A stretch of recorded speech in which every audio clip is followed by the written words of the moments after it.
Hello everyone, welcome back to my channel. আজকে আমি বানাবো চিজ আলুর দম। আলুর দম বানানোর জন্য আমি আলুগুলোকে ছুলে ধুয়ে কেটে নিয়েছি। এবার আমি একটা মিক্সচার জারের মধ্যে দুটো টমেটো, শুকনো লঙ্কা, তেজপাতা, আদা এগুলোকে আমি ভালো করে পেস্ট করে নেব।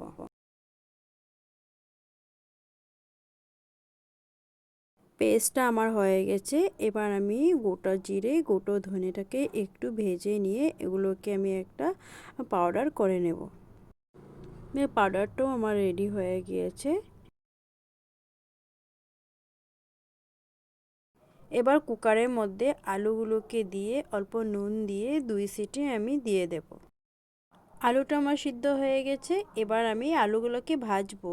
ভাজার জন্য আমি কড়াইতে তেল দিয়ে নুন আর হলুদ দিয়ে দিলাম তেলে। নুন হলুদ দিয়ে এবার আলুগুলোকে দিয়ে দেব। আলুগুলো দিয়ে একটু লাল লাল করে আলুগুলোকে ভেজে নেব।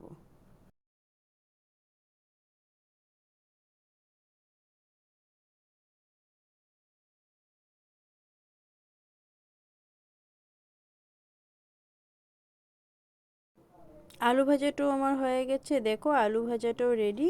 এবার আমি যে কড়াইতে তেল ছিল আর অল্প তেল দিয়ে তেজপাতা, হিং আর গোটা জিরে ফোড়ন দেব। দিয়ে এগুলোকে ভালো করে ভেজে নেব।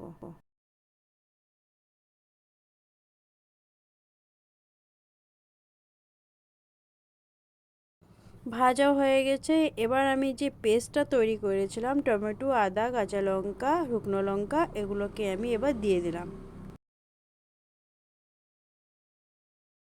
এবার আমি গুঁড়ো মশলা দেব। দেখো গুঁড়ো মশলার মধ্যে দিয়েছি হলুদ গুঁড়ো, জিরে গুঁড়ো আর ধনে গুঁড়ো। দিয়ে এগুলোকে সব একসাথে আমি ভালো করে মিশিয়ে নেব।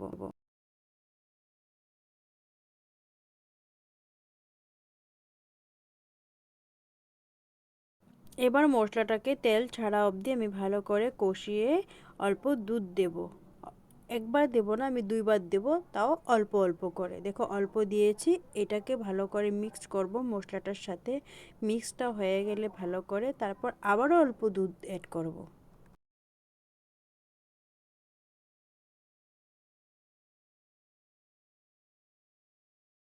এবার মশলাটাকে আমি ভালো করে কষাবো আবার যতক্ষণ অবধি তেল না বের হয়ে আসে ততক্ষণ অবধি।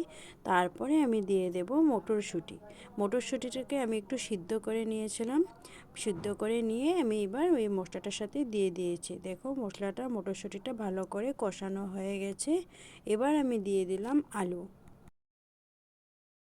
আলু আর মশলাগুলোর সাথে ভালো করে আমি মিক্স করে নেব। মিক্স করে আর একটু কষাবো যাতে মশলাগুলো আলুগুলোর সাথে একদম ভালো করে মিশে যায়। মিক্সচার জারটার মধ্যে আমি গরম জল দিয়ে সেটাকে ভালো করে ধুয়ে আমি এবার ঝোলটা তরকারিতে দিয়ে দিলাম।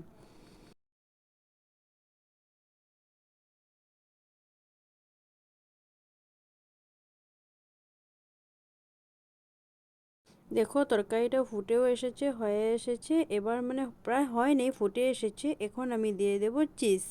দেখো চিজটাকে আমি গ্রেট করে নিয়েছি। এবার আমি তরকারিটার উপরে আমি চিজটা ছড়িয়ে দেব। দেখো ফুটন্ত অবস্থায় দিতে হবে, তাহলে চিজটা মেল্ট হয়ে যাবে ভালো করে।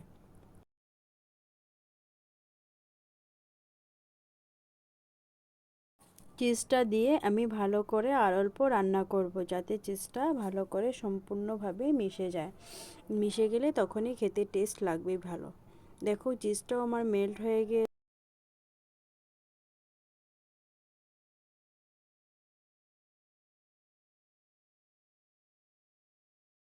এবার আমি এখন দিয়ে দেব ঘি।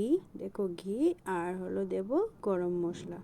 ঘিটাও দেওয়া হয়ে গেছে। এবার দিয়ে দেব গরম মশলাটা। গরম মশলাটা আমি আগের থেকে গুঁড়ো করে রেখেছিলাম, সেটা আমি দিয়ে দিলাম। ঘি আর গরম মশলাটা দেওয়ার পর আমি একটু ফুটিয়ে নেব। ফুটিয়ে নিলে আমার রান্নাটা পুরো কমপ্লিট। এবার দিয়ে দেব সামান্য অল্প ধনেপাতা কুচি আর গ্রেট করা আর অল্প চিজ। দেখো যদি এই রেসিপিটা তোমাদের ভালো লেগে থাকে তাহলে একটু চ্যানেলটা সাবস্ক্রাইব করবে, একটা লাইক করো, একটা কমেন্ট করো।